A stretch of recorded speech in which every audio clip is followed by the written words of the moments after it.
Good evening, everyone. This is Jim and Leslie Tobola, and since Leslie started her blog, the Holy Mess Express, we're going to start doing some stuff to where I show y'all how we cook and what we cook and how we do it, and maybe some of you can learn some things.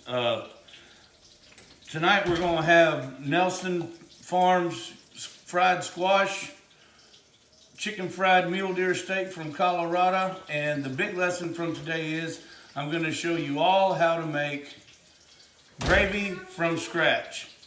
So a lot of you women pay attention. You want to really impress somebody, learn how to make gravy from scratch. It's on time. But one of the biggest things that people, and a lot of people come over here and eat, and a lot of people say, how do you get your batter to stick like you do? Well, a lot of people just dip it in milk and then put it in flour, and then the batter won't stick well whenever you go to the grease. Well, here's the key. Season whatever you're doing, flour first, and everything is time sensitive. So once you do it, you dip, get it dipped.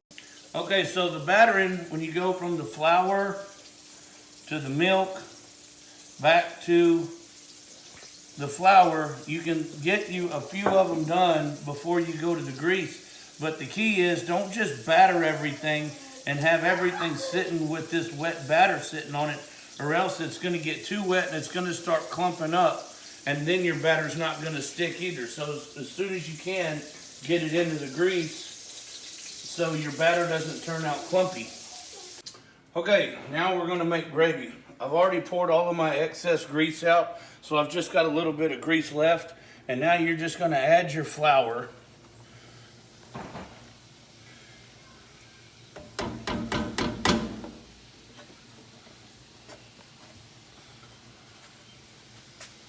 And we're going to let that brown. Now, here's the deal. Do not season your gravy if you put any kind of seasoning in your flour, or else it's going to end up being too salty.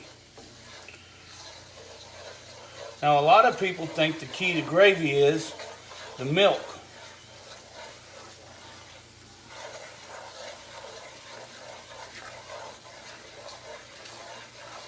Honestly, the way my mom has done it, and the way I continue to do it, and the way I make excellent gravy is water. You pour your water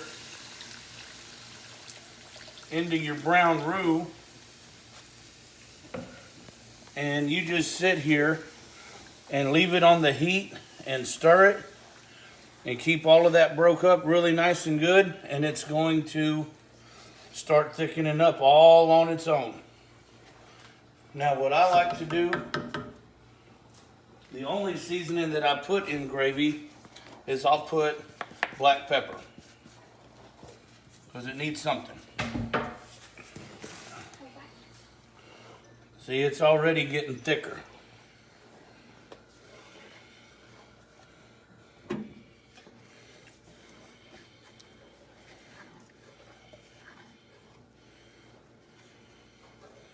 And people think you got to sit here and stir it for an hour and do it low so you don't overcook it. Turn the heat up full blast, get it where you want it, and then turn the heat off. Because guess what? If it gets too thick, you can always add more water.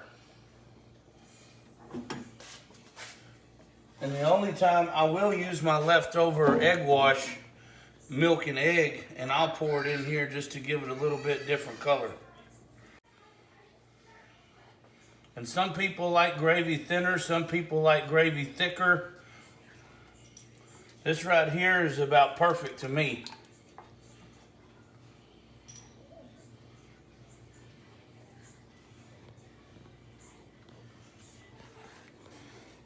And that is how you make homemade gravy.